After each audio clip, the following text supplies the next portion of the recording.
Very warm welcome to this show. मैं हूं कामरान शाहिद। इस वक्त आप जो विजुअल्स देख रहे थे वो है अमेरिका की शिकस्त और वापसी की पेशकदमी, और तालिबान जो है कंट्रोल संभाल रहे हैं अफ़गानिस्तान का। और इस वक्त जो है बदख्शां और मुतअद्दिद अज़ला जो है उस पर तालिबान कब्ज़ा हो चुका है, और हज़ारों अफ़गानी जो फ़ौजी हैं वो उनके डर से फ़रार होकर ताजिकिस्तान में चले गए। ये तो पोजीशन चल रही है इस वक्त वहाँ पे। इसके अलावा कंधार के अहम ज़िला पंचवई समेत 14 अज़ला कंट्रोल जो है वो तालिबान ने संभाल लिया है। और बगराम एयरबेस तो खाली कर दिया अमेरिका ने, और भारतीय एहलकार भी आई थिंक वहाँ से फारिग हो गए। लेकिन इसका आउटफॉल जो है अमेरिका के वहाँ से जाने का, तालिबान का वहाँ जोर पकड़ने का, वो पाकिस्तान में अभी से नज़र आना शुरू हो गया है। लाहौर में जो धमाका हुआ उसके मुतालिक कल परसों की प्रेस कॉन्फ्रेंस में IG पंजाब और फवाद चौधरी साहब और मशीर कौमी सलामती मशीर ने बताया कि ये अफ़गानी एलिमेंट है स्पॉन्सर्ड बाय इंडिया। उसमें वो ऑडियो भी लीक की गई। ये पाकिस्तान के हालात बड़े इस वक्त टेंस हो रहे हैं। एक तरफ अफ़गानिस्तान का बॉर्डर है, दूसरी तरफ हिंदुस्तान, क्योंकि अमेरिका जब तक था तो एक तालिबान इंगेज थे, अमेरिका की तरफ फोकस थे। अब अफ़गान तालिबान ना सही, लेकिन पाकिस्तान के मुखालिफ जो मिलिटेंट्स अफ़गानिस्तान में यहाँ से भाग के गए हैं उनको भी अब एक खुली छूट मिल गई है पाकिस्तान पे अटैक करने की, पाकिस्तान के अंदर दाखिल होने की। और इंडिया जो है उसको भी एक बहुत ज़्यादा लिवरेज मिल गया उधर कि अब वो इन एलिमेंट्स के ज़रिए पाकिस्तान में बहुत कुछ कर सकते हैं। ये लाहौर बम में धमाके में जो भारतीय इशू आया, ये ज़रा सुन लेते हैं। दहशतगर्द की गुफ्तगू भी सुनाई गई वहाँ पर, लेकिन पहले मुशीर बराए कौमती सलामती अमूर ने क्या कहा था सुनने से आपको अंदाज़ा होगा पाकिस्तान में हालात कितने संगीन है इस वक्त खारजी महाज पर, और हमें दाखिल यहाँ से कितनी यूनिटी चाहिए। फोरेंसिक एनालिसिस हुआ है, जो इक्विपमेंट उनका फ़ोन वगैरह मिले हैं, जो मेन मास्टरमाइंड है, जो हैंडलर्स हैं, उनका ताल्लुक दोबारा से हिंदुस्तान से जुड़ता है। और जो मेन मास्टरमाइंड है वो एक इंडियन सिटीजन है, इंडिया में रहता है, और रॉ का उससे ताल्लुक है। जिस दिन ये अटैक हुआ है, हजारों कोऑर्डिनेटेड साइबर अटैक्स हुए हैं हमारे इन्वेस्टिगेशन के इंफ्रास्ट्रक्चर पे। टेरर फाइनेंसिंग यानी जो पैसे, जो इखराजात इस अटैक पे हुए हैं उसका लिंक भी वो हिंदुस्तान से हो रही है। बैंक अकाउंट्स भी मौजूद हैं, पाकिस्तान तीसरे मुमालिक के जरिए पैसे भिजवाए गए।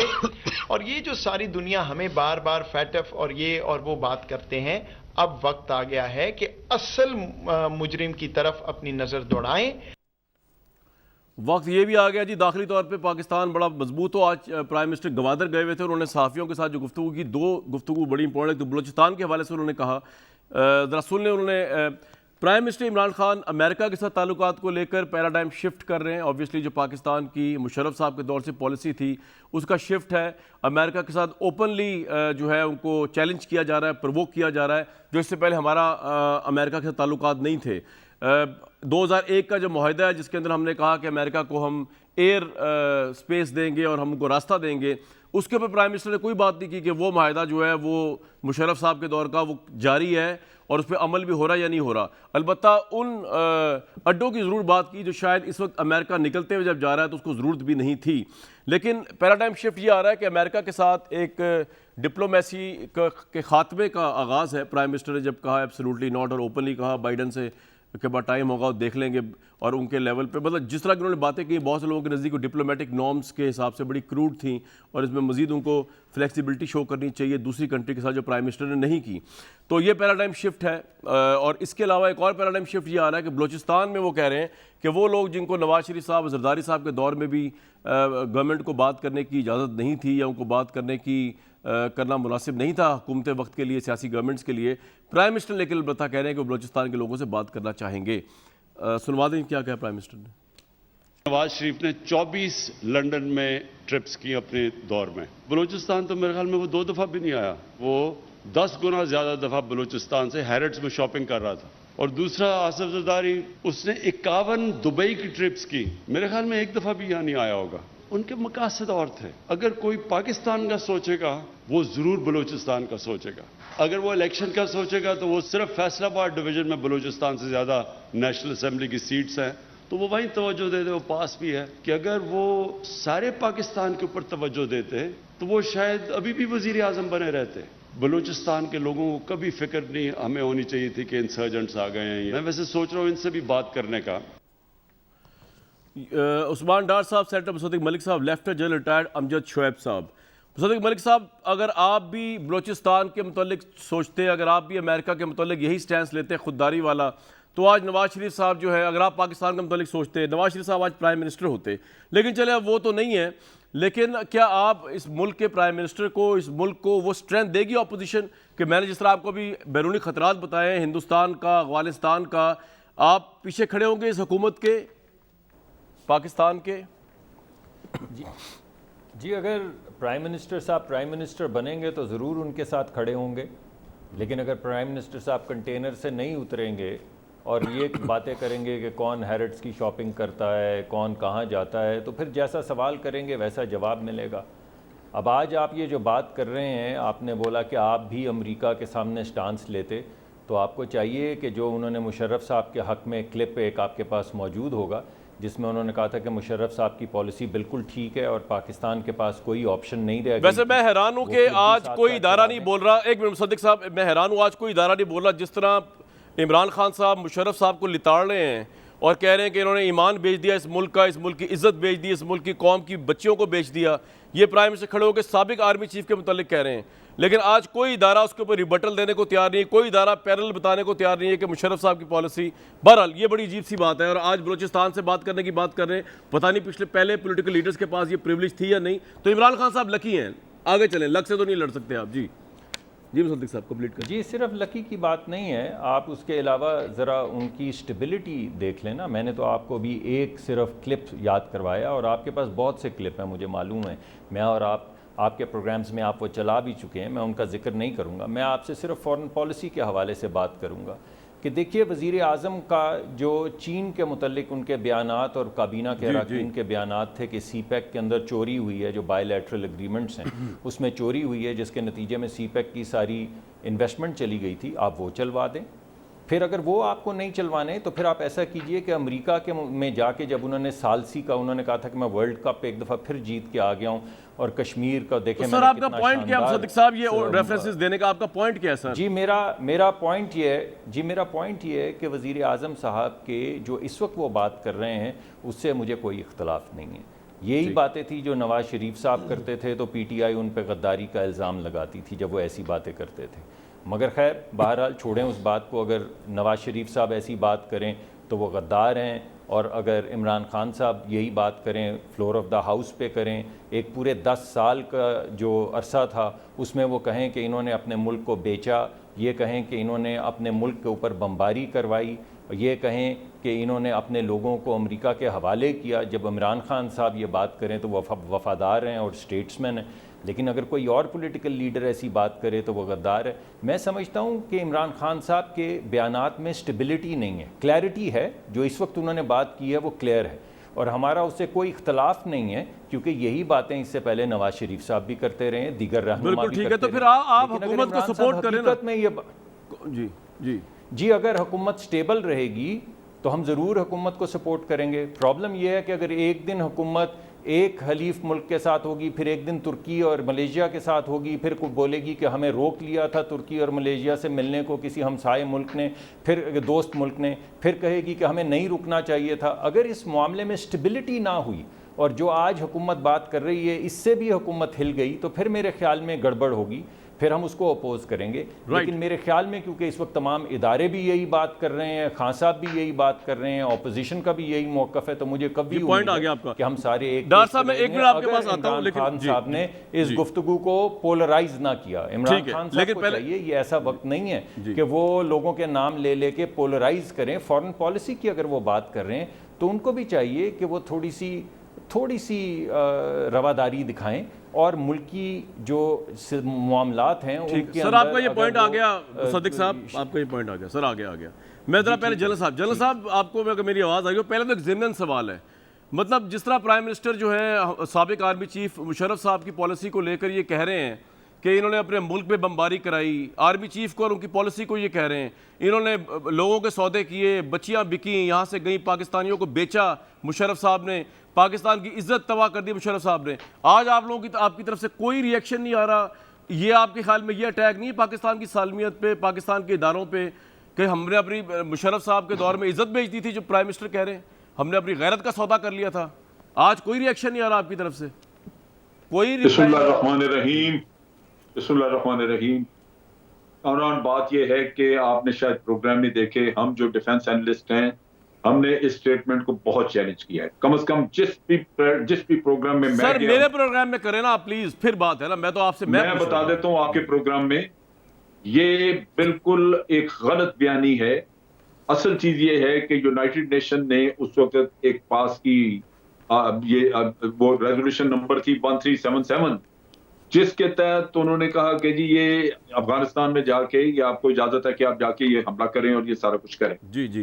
पूरी दुनिया साथ थी, रशिया चाइना भी साथ था, जो आज उनके एडवर्सरीज हैं। रशिया ने रास्ता भी दिया नॉर्थ से। पाकिस्तान के पास कोई ऑप्शन नहीं थी। आपके पास ऑप्शन सिर्फ ये थी कि या आप अमेरिका के साथ हो जाएं या फिर आप तालिबान के साथ होकर तो अमेरिका के खिलाफ लड़ें।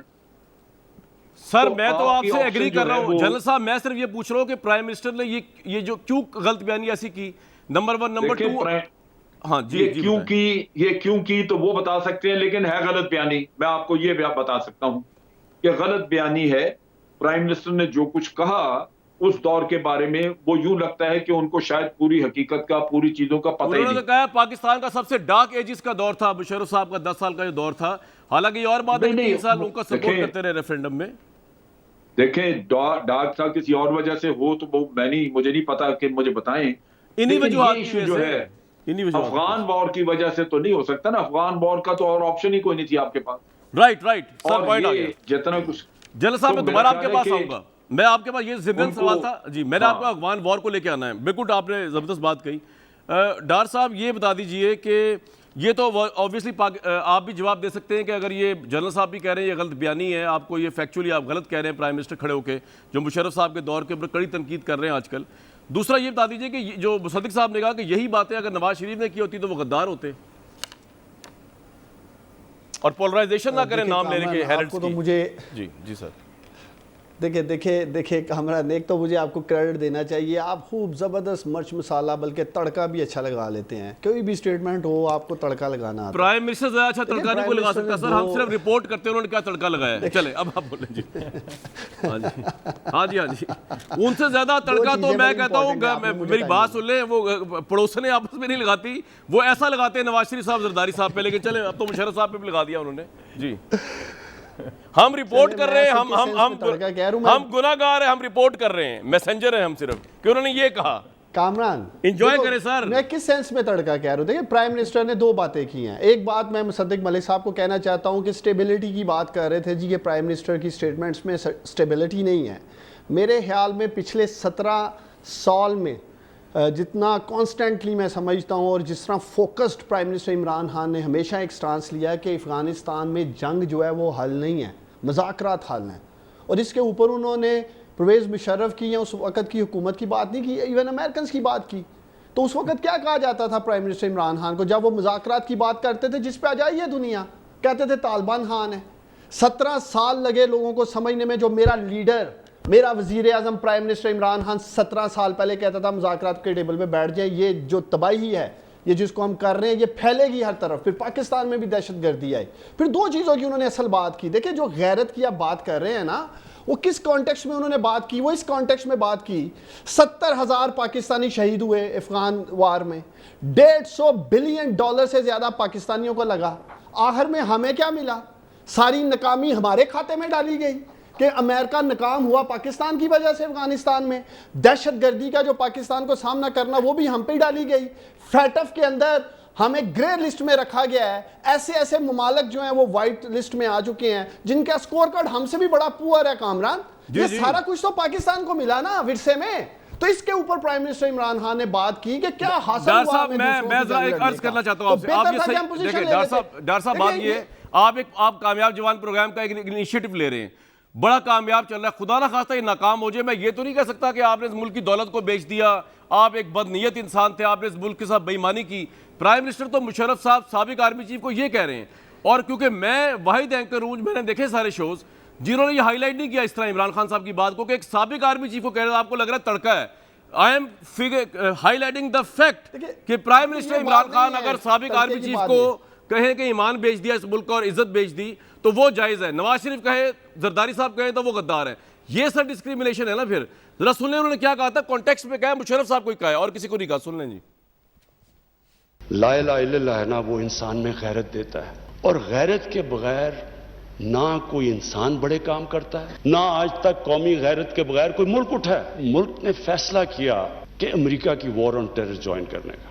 मुझे जिल्लत फील हुई है, वो इस टाइम पे हुई है। वो जो कहे हम करने के लिए तैयार हो जाए। लोग अपने वहां पकड़ा दिए, उनको पकड़ के गुआंटानामो में भिजवा दिए। अपनी किताब में लिखा मुशर्रफ ने कि मैंने पैसे दे के लोगों को भिजवाया। किस कानून के तहत? वो मैं जब कहता था अफगानिस्तान में कोई मिलिट्री सोल्यूशन नहीं, जनाब ये प्रो तालिबान है। कई दुनिया में ये सुना है कि आपके मुल्क में ड्रोन अटैक्स कर रहे हो, आपका एलाय है। हमारा 30 साल से बैठा हुआ है लंदन के अंदर एक दहशतगर्द, उसको ड्रोन मारेंगे तो क्या वो इजाजत दे देंगे हमें? क्या हम सब ह्यूमन हैं? हम आधे इंसान हैं? या क्या हमारी कोई वैल्यू हमारी जान की नहीं जो उतनी की? मुल्क में इजाजत दी गई, गवर्नमेंट से झूठ बोला लोगों से कि नहीं जी हम मजम्मत करते हैं ड्रोन अटैक्स की। हमने अपने आप को जलील किया, हमें दुनिया ने नहीं जलील किया। जब उसामा बिन लादेन के खिलाफ ऑपरेशन किया एबटाबाद, क्या हमारा एलाय हमारे ऊपर इतना इत्मीनान नहीं करता था कि हमें कह दे कि आप करें? क्या वो हमारे दोस्त थे या दुश्मन थे? जब हमने इतनी सर्विस दी, 70,000 लोग हमारे गए, $150 अरब हमने अपने मुल्क का नुकसान कर दिया, क्या उन्होंने हमारी तारीफ की? उन्होंने उल्टा बुरा भला कहा, दोगले हो तुम, अफगानिस्तान की जंग नहीं जीत रहे, वो भी हमारे पर डाल दिया। जब फैसला किया कि जी कोई मिलिट्री सोल्यूशन नहीं है, एग्जिट डेट दे दी कि हम जा रहे हैं। अब जब वो जा रहे हैं तो पाकिस्तान को कह रहे हैं कि जी किसी तरह आप उनको टेबल पे ले आओ। हमारे पास क्या लीवरेज है उनको टेबल पे लाएं, सिवाय कि उनके कोई खानदान यहां बसे हुए हैं? क्या उनके खानदानों को पकड़ के जेलों में डाल दें? क्या करे और पाकिस्तान? तो ये डॉक्टर साहब, ये मैं बता रहा था कि ये जो गैरत के सौदे किए हैं बकौल प्राइम मिनिस्टर के मुशर्रफ साहब ने, ये कहने की क्या जरूरत है? ये भी हमारी जगसाई हो रही है। वो हमारे आर्मी चीफ थे, हमारी प्रेसिडेंट थे, यही मुल्क था। अमेरिका को कह रहे थे अमेरिका सेटिस्फाइड हमसे नहीं है। प्राइम मिनिस्टर क्यों अमेरिका का नैरेटिव बोल रहे हैं कि जी वो हमसे सेटिस्फाइड नहीं? वो तो जिंदगी में किसी सेटिस्फाइड नहीं होंगे भाई। हम क्यों का नैरेटिव बोल रहे हैं सर इधर? देखें और अपनी फौज को कर रहे हैं। देखिए हम तीनों लोगों की बात कर, कामरान आपने मुझे 1 मिनट देना, हम तीनों की बात सर 2 मिनट लें। डिक्टेटर मुशर्रफ कंप्रोमाइज थे, प्लीज 2 मिनट अब देना मुझे। जी सर, जी डिक्टेटर मुशर्रफ कंप्रोमाइज थे, रात के अंधेरे में इक्तदार लूटा, कब्जा किया, इसलिए उन्होंने कंप्रोमाइज्ड होना ही था। अमेरिकन को ऐसे लोग सूट करते हैं जो कंप्रोमाइज्ड हैं, वो कंप्रोमाइज्ड लीडर्स को प्रेफर करते हैं थर्ड वर्ल्ड कंट्रीज में। जरदारी साहब का क्या प्रॉब्लम है? सरे महल है, सारा लूट मार का माल बाहर पार्क कर रखा है, वो कैसे मगरब की आंख में आंख डाल के बात कर सकते हैं? मियां नवाज शरीफ आपके सामने अदालतों से कन्विक्टेड हैं, इश्तिहारी हैं, कहाँ जाके पनाह लिया? बरतानिया में। क्या मियां नवाज शरीफ बरतानिया के खिलाफ बात कर सकते हैं जहाँ उनके लूट मार के अपार्टमेंट्स पड़े हैं, एवन फील्ड्स अपार्टमेंट पड़े हैं, वन हाइट पार्क पड़ा है, वहाँ बेनामी अकाउंट्स बेशुमार पड़े हैं, ऑफशोर कंपनियां पड़ी हैं? ऐसी लीडरशिप पाकिस्तान के मफाद का दफा नहीं कर सकती थी। इस कॉन्टेक्स्ट में मेरे लीडर ने, मेरे प्राइम मिनिस्टर इमरान खान ने बात की है। इमरान खान का जीना मरना पाकिस्तान के साथ है कामरान। इमरान खान का 1 रुपया 1 पाई तक बाहर नहीं है, सब कुछ मुल्क के अंदर है। इसलिए उन्होंने बात की है कि आज मुझे एक बात बताएं, 2018 जुलाई के बाद एक ड्रोन हमला नहीं हुआ पाकिस्तान में। पीटीआई की गवर्नमेंट में बताएं कोई ड्रोन हमला हुआ हो? क्या उन्होंने कोशिश नहीं की होगी? क्या प्राइम मिनिस्टर ने, जो आपका एक ईमानदार खुददार वजीर आजम इस मुल्क को मिला इमरान खान की शक्ल में, उसने पोजीशन ली है? कोई ड्रोन हमला नहीं होने दिया। आज अड्डों की बात की यार मुशर्रफ साहब भी बड़े ऑनेस्ट है, फाइनेंशियली ऐसी बात नहीं है। चले आप मुझे ये बताएं कामरान, मैं आपसे पूछता हूं, आप छोड़े अपने गेस्ट को, आप क्या समझते हैं जो भी आपने सारी बातें सुनाई हैं प्राइम मिनिस्टर इमरान खान की, ये जो नेशनल असेंबली की स्पीच थी, क्या उन्होंने गलत बातें की हैं? क्या उन्होंने मैं आपको बताता हूं बात क्या है। डॉक्टर साहब मेरी बात सुने, हमारे मुल्क के बड़े सेंसिटिव मामलात हैं हमारे साथ। अब आप अगर 71 की वॉर के ऊपर प्राइम मिनिस्टर कह दे जी हमें आके उसने ये किया, हमें आके उसने ये किया, मुल्क का प्राइम मिनिस्टर कहे और आप कहें जी आपकी, ये तो सर मुनासिब बात दी ना है। हमने अपनी फौज को स्ट्रॉन्ग करना है, चाहे वो फौज 2001 की है या 2020 की है, 2021 की है। आर्मी चीफ जनरल बाजवा है या जनरल मुशर्रफ थे। मुल्क के प्राइम मिनिस्टर को पुराने घड़े उखाड़ने तो अमेरिका से आप मथा मारें। आप ये क्यों कह रहे हैं कि हमारे चीफ ऑफ द आर्मी साहब ने कौमी गैरत का सौदा कर दिया? मैं सोच भी नहीं सकता कि पाकिस्तान में कोई आर्मी चीफ ऐसी हरकत कर सकता है। तो 1 मिनट, आपसे मेरी काफी बात होगी। जनरल साहब और साहब 1 मिनट, जनरल साहब, डार साहब ने मुशर्रफ साहब, जरदारी साहब, नवाज शरीफ साहब को एक ही कर दिया कि तीनों कॉम्प्रोमाइज थे, अमेरिका को सूट करते थे और हमारी नेशनल सिक्योरिटी जेओपर्टाइज हुई है। What's your take on it sir? देखिए, मैं पहले एक बात कर दूं इसी ज़मन में जो आप बात कर रहे थे, ये तकरीबन 600 के करीब लोग थे जो हवाले किए गए अमेरिका के, और ये वो लोग थे जो कि जिनका ताल्लुक जो अलकायदा से थे या वो तालिबान थे। और उनके ऊपर हेड मनी रखा हुआ था अमेरिका ने, लिहाजा जो पकड़ा गया जिस पे हेड मनी है वो हेड मनी उन्होंने दिया पाकिस्तान। आपने कोई आम पाकिस्तानी पकड़ के उनके हवाले नहीं किया। आप मुझे बताएं कि गुआंटानामो बे में कितने पाकिस्तानी है, कोई है वहां पे? ये वो लोग थे जो कि अफगानिस्तान में या हमारे फाटा एरिया में बैठ के फॉरेनर्स थे और ये काम कर रहे थे अलकायदा के साथ मिलके या इनके साथ मिलके लगे हुए थे, ये तालिबान वगैरह। तो उन लोगों को हमने निकाला। अब ये अगर उसने ये लिखा कि जनाब उसके पैसे मिले, तो ये तो नहीं उसने कहा कि मैंने उठ के गलियों में से पकड़े लोग और उनको बेचना शुरू कर दिया। ये तो बात ही नहीं हुई थी। दूसरी बात ये है कि जब एक इंटरनेशनल कंसेंसस हुआ, जब पूरी दुनिया ने मिलके पास किया ये जो रेजोल्यूशन 1377 थी। जनरल साहब, ये आप पहले तो बता चुके हैं, बसद एहतराम आप सही कह रहे हैं, ये रेजोल्यूशन पास थी, पाकिस्तान की ऑब्लिगेशन थी, बिल्कुल ठीक है, लेकिन दुनिया का कानून बिल्कुल ठीक है, बिल्कुल ठीक है सर, ये हाँ जी। लेकिन ये आज जिस तरह उन्होंने कंपेयर किया है इन तीनों को, मैं मुसद्दिक मलिक साहब से पूछ लूं। मुसद्दिक साहब, ये तो फिर आप और पीटीआई एक ही बोट पे हैं मुशर्रफ साहब को लेके। एटलीस्ट आप भी समझते थे उन्होंने कब्जा किया इक़्तिदार के ऊपर, वो कॉम्प्रोमाइज़ हो गए।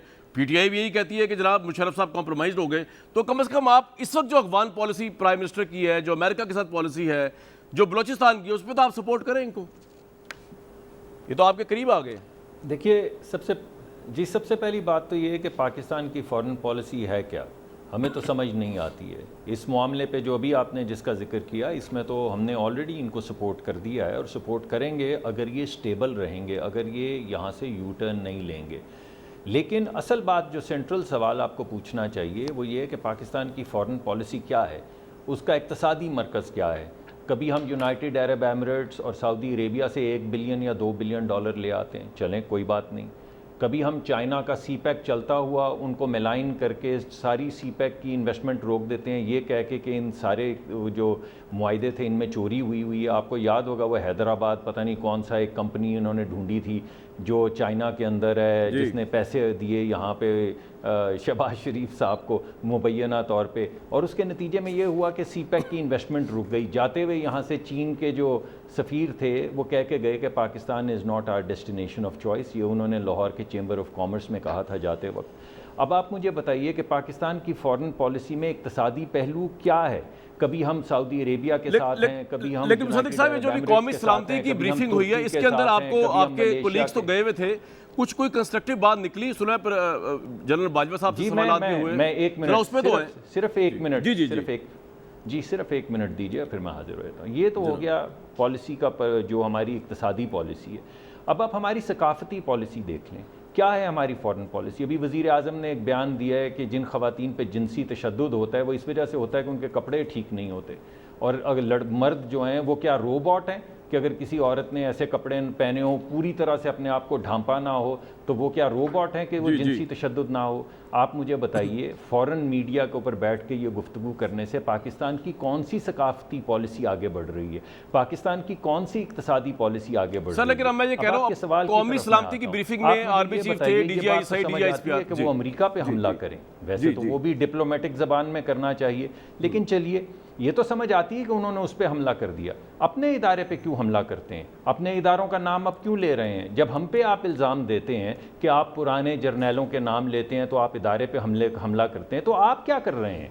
और इस हमले को हम क्या कहें, क्या जाने इस हमले को हम, जब आप ये नाम ले लेके पाकिस्तान के chief of the army staff जो गुजरे हैं उनके ऊपर आप हमला करते हैं। अगर चलें, हमें आपने गद्दार कहा, आप तो बावफा हैं ना पाकिस्तान के, आप तो पाकिस्तान के वफादार हैं, तो आप किस लिए इदारों और उनके सरबराहों का नाम ले रहे हैं? और ये आपने एक मरतबा नहीं लिया, इससे पहले हिंदुस्तान की सरजमीन पे भी आपने नाम लिया, यूनाइटेड नेशंस के अंदर भी आपने जाके ये कहा कि हमारे हसास इदारे जो हैं उन्होंने दहशतगर्दों को तरबियत दी। आप क्या करना चाह रहे हैं? आप मुल्क के अंदर, पूरी दुनिया के अंदर कोई इमेज क्रिएट करना चाह रहे हैं मुल्क का? तो सवाल ये पैदा होता है कि जब आप ये तमाम हरकत करते हैं और फॉरेन पॉलिसी के तहत करते हैं और वज़ीर आज़म के तौर पर मुख्तलिफ जगहों पर जाके फॉर्मल बयानात देते हैं, तो हम आपको क्या जाने, हम आपके ऊपर वही इल्ज़ामात लगाएं? हमने तो अभी तक आप पे कोई इल्ज़ाम नहीं लगाया, लेकिन क्या वही ज़बान हम इस्तेमाल करें जो आप इस्तेमाल करते थे हमारे मुतल्लिक? ये क्या बात हुई भाई?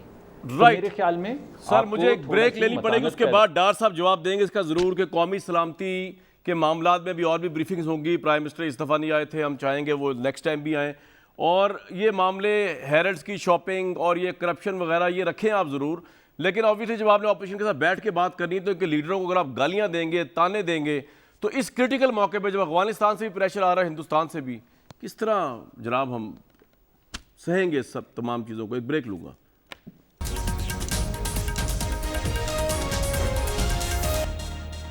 क्रिटिकल फेज़ में जब अमेरिका जा रहा है और तालिबान की हुकूमत कायम होने जा रही है अफ़गानिस्तान के अंदर, हिंदुस्तान और अफ़गानिस्तान में से हमारे पर अटैक हो रहे, इस मौके पर पाकिस्तान की फ़ॉरेन पॉलिसी ऑपोजिशन के नज़दीक कॉम्पैक्ट कोहेरेंस नहीं है उसके अंदर।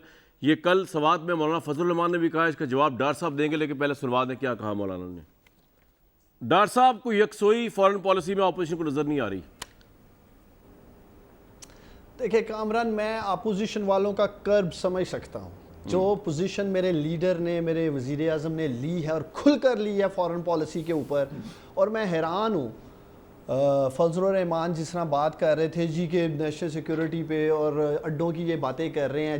नेशनल सिक्योरिटी के ऊपर जो स्टांस, जो स्टेटमेंट, जो बयान प्राइम मिनिस्टर इमरान खान का पूरी कौम के सामने आ चुका है और पूरी दुनिया में वो छप चुका है, उसके बाद ऐसी सियासी चूरन बेचने के लिए, लोगों को इकट्ठा करने के लिए तकरीरें करने की ज़रूरत नहीं है।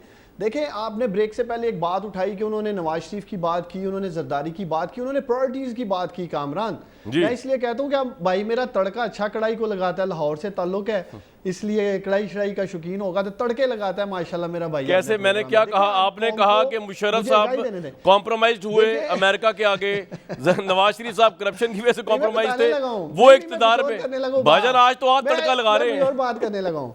हाँ जी यार वैसे मैं आऊंगा आपके पास कढ़ाई खाने सर, तो खिलवा देंगे, तड़के वाली खिलावांगे, फिक्र ना करो, आओ तो सही। हाँ जी, बस ठीक है। जी जी। देखिए, उन्होंने बात की प्रायोरिटीज की कि बलूचिस्तान पीछे रह गया, फाटा पीछे रह गया, सदर्न पंजाब पीछे रह गया, हमारा जो ऊपर नॉर्दर्न पंजाब है वो पीछे रह गया। अगर आपने इलेक्शन जीतना है तो जो नून लीग की एक स्ट्रेटजी थी कि सेंट्रल पंजाब पे इन्वेस्टमेंट करो, गुजरांवाला डिवीजन, लाहौर डिवीजन, इसी तरह फैसलाबाद डिवीजन, और सीटें जीत लो और इक़्तिदार में आ जाओ। उस कॉन्टेक्स्ट में उन्होंने कहा कि मैं तो है बलूचिस्तान आ रहा हूँ, कोई 50 दफ़ा दुबई गया है, कोई 2 दर्जन दफ़ा बरतानिया गया है। तो प्रायोरिटीज़ की उन्होंने बात की कि प्रायोरिटीज़ हमारी ये है कि सब इकट्ठे उठें। ये एक विजन है लीडर का। देखिए, लीडर ने हमेशा अगली जनरेशन का सोचा, कौम का सोचा, अगले इलेक्शन का नहीं कभी सोचा। उस्मान भाई, एक बात दूसरा देखिए, विजन जो है लीडर का, मैं मानता हूँ विजन लीडर का होना चाहिए, लेकिन जिस तरह वहाँ नेल्सन मंडेला ने अपने जिन लोगों ने उन पर जुल्म किए थे, ट्रूथ एंड रिकंसिलिएशन बना के सबको माफ़ कर दिया, सच बोलो माफ़ी, तो आप चले माफ़ी किसी को ना दें, इनके केस चलने दें, इनको आप क्यों नेम कॉलिंग करते हैं ऐसे मौके में जब हमें दोनों तरफ से प्रेशर आ रहा है पाकिस्तान की बॉर्डर्स पे? इनको साथ मिलाएं सर, अपोजिशन को। देखिए, एक तो देखें, आप मुझे बताएं, ईमानदारी से बताएं, अभी मुस्कुरा भी रहे होंगे डॉक्टर मुसद्दिक, मैं इनको देख नहीं सकता। आप समझते हैं कि किसी इशू के ऊपर भी ये दिल से हमारे साथ इकट्ठे हो सकते हैं, किसी इशू पे ये दिल से हमारे साथ बैठ सकते हैं। आज तो पाकिस्तान के इशू पे जब प्राइम मिनिस्टर ने खुल के स्टांस लिया, अड्डे नहीं देंगे, तो ये क्या चूरन बेच रहे हैं अपोजिशन वाले? नहीं जी, अड्डे दे दिए हैं, पेट्रोल भरे जा रहे हैं, ये झूठ बोल रहे हैं हवा में। आई मीन, ये सपोर्ट है, इस तरह सपोर्ट की जाती है जी। नेशनल सिक्योरिटी वाले मैं जनरल साहब को बचाऊंगा। जनरल साहब, आपके ख्याल में सर, आपका पॉइंट आ गया, जनरल साहब को टाइम दे रहे हैं। ये जो कौमी सलामती की जिस तरह मीटिंगें हो रही हैं, जिसमें आर्मी चीफ तो आ रहे हैं बड़ी जिम्मेदारी के साथ, पार्लियामेंटेरियंस भी आ रहे हैं, प्राइम मिनिस्टर नहीं आ रहे, जिस तरह प्राइम मिनिस्टर अमेरिका को डील कर रहे हैं, जिस तरह प्राइम मिनिस्टर ये आप समझते हो, जिस तरह अपोजिशन साथ नहीं चल रही या चल पा रही, ये सही स्ट्रेटजी है इस चैलेंज को अभी फेस करने के लिए जो अफगानिस्तान से आ रहा है? देखिए कामरान, मैं थोड़ा सा इख्तिलाफ करता हूं पॉलिसी में। मिसाल के तौर पे आप कहते हैं कि जी हमने अड्डे नहीं देने, बिल्कुल पूरा पाकिस्तान शायद यही चाहता है कि नहीं देने, या उसके हमारी अपना अमेरिका का तजर्बा है कि दे के भी हमें क्या मिला। लेकिन आपका ये कहना कि एब्सोल्युटली नॉट, ये एक सुपर पावर का मुंह चढ़ाने वाली बात है। अच्छा, उसके नतायज आएंगे, आप उसको एंटेगनाइज कर रहे हैं। आपको डिप्लोमेटिक तरीका इख्तियार करना था। अगर मिसाल के तौर पे आप इलेक्टेड प्रेसिडेंट प्राइम मिनिस्टर, तो आप ये कह सकते थे कि जी हमारी अमेरिका से दोस्ती है, हम देना चाहते हैं, लेकिन हमारे अवाम नहीं चाहते, तो फैसला अवाम करेंगे, पार्लियामेंट फैसला करेगी। जनरल साहब, आपको एक चीज का पता है, और आपको पता होगा, कौमी सलामती के मशीर ने भी इंटरव्यू दिया परसों, उन्होंने कहा कि प्राइम मिनिस्टर इस बात पे भी नाला है कि उन्होंने कोशिश की जो बाइडन को फ़ोन करने की, उनको मुबारकबाद देने की, लेकिन अमेरिका ने उनसे बात नहीं की, अमेरिकन प्रेसिडेंट ने हमारे प्राइम मिनिस्टर से बात नहीं की। तो आपको लगता है ये कोई ज़ाती गुस्सा भी है प्राइम मिनिस्टर का? उन्होंने कोशिश भी की जो बाइडन से बात करने की और उसका ये रिएक्शन आया, क्या फिर ये रिएक्शन ठीक है अगर ज़ाती गुस्सा भी था जनरल साहब? ये हो सकता है, लेकिन असल चीज ये है कि उन्होंने सारी चीजों के जवाब, जो भी बात की है फॉरेन पॉलिसी पे, वो अथॉरिटेटिवली की है। जब आप एक इंडिविजुअल करता है ना, तो वो लगता ये है कि उसके अंदर रऊनत है, वो एरोगेंट नजर आता है, वो लग रहा है कि आपको किसी चीज की कोई परवाह नहीं। आपको परवाह होनी चाहिए कि आपके मुल्क के लिए मुश्किलात पैदा कर सकते हैं, आपको उनको हैंडल करने के लिए टेक्टफुल होना होगा। अगर नहीं होंगे तो आपके होते हुए आपके मुल्क के लिए मुश्किलात आएंगी, जो शुरू हो चुकी हैं। सो एंटेगनाइज करना ये आपकी डिप्लोमेसी का फेलियर है, और कामयाबी ये होती कि यही चीज आपने फैसला कन्वे करना जनरल था। साहब, तालिबान लेकिन के हिंदुस्तान के साथ ताल्लुकात अच्छे हो सकते हैं once Taliban gets hold on Afghanistan या गेट इलेक्टेड व्हाटसोएवर, या कभी भी नहीं हो सकते? नहीं, तालिबान के हो नहीं सकते। उसकी बड़ी लंबी हिस्ट्री है कि तालिबान के खिलाफ नॉर्दर्न अलायंस को बहुत ज्यादा लंबे वक्त के लिए सपोर्ट किया भारत ने, और वो बिल्कुल अब तक करते रहे, कुछ महीने पहले तक। और इसके अलावा ये है कि आज भी वो उनकी मलेशिया को सपोर्ट कर रहे हैं। वहां पे मलेशिया जो रेज हो रही है नॉर्दर्न अलायंस के साथ, यानी पंशीर और इलाके में, बिल्कुल ठीक। वो उसको सपोर्ट कर रहे हैं भारत। तो ये नहीं हो सकेंगे। लेकिन एक चीज मैं यहां अर्ज करूं, अगर आप 2 मिनट दें, वो ये ध्यान में रखिए कि हमें अफगानिस्तान में स्टेबिलिटी चाहिए, जिसके 2 तरीके हैं। और पहली बात तो ये कि ये स्टेबिलिटी अब सिर्फ पाकिस्तान की जिम्मेदारी नहीं, अमेरिका तो छोड़ के चला गया, ये जिम्मेदारी अब रीजनल कंट्रीज की है, क्योंकि इंस्टेबिलिटी का इफेक्ट आएगा सारे मुल्कों पे, ईरान पे, ठीक है ना। तो हमें अब अकेले दूसरा पॉइंट आपका वक्त की लेते रहे, सोलो फ्लाइट जो लेते रहे, वो हमें अब नहीं करनी चाहिए। दूसरा ये है कि अगर हम देखें कि ये बातचीत नहीं कर रहे, तो ये अफगानियों का कसूर है। आप फिर तालिबान को सपोर्ट करें ताकि कम से कम वो रिट कायम कर लें। ये बड़ा अच्छा पॉइंट आ गया। मैं ब्रेक के बाद मुसद्दिक मलिक साहब से एक्सक्लूसिवली पूछूंगा, इससे ज्यादा खुददार लीडरशिप और फॉरेन पॉलिसी आई नहीं, तो what's the problem with opposition? एक ब्रेक के बाद।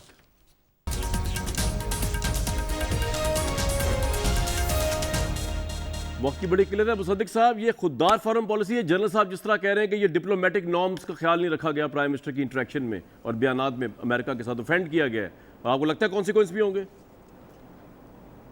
जी, मैं तो 2-3 बातें करूंगा। पहली मैं ये बात करूंगा कि कोई भी फॉरेन पॉलिसी जिसमें उसामा बिन लादेन को शहीद कहा जाए, यानी हमारे जो फ़ौजी जवान हैं 75,000, जिनमें बेशतर फ़ौजी जवान थे जो शहीद हुए हैं लड़ते हुए दाइश से और मुख्तलिफ वहाँ पे ग्रुप से, जब आप उसामा बिन लादेन को शहीद कहते हैं तो आज जब वो अपने लंगर में बैरक के अंदर जाते हैं तो वो क्या सोचते होंगे कि वो शहीद हैं या हम शहीद हैं? कौन शहीद है? हमला हम पे करने वाला शहीद है या हम जो?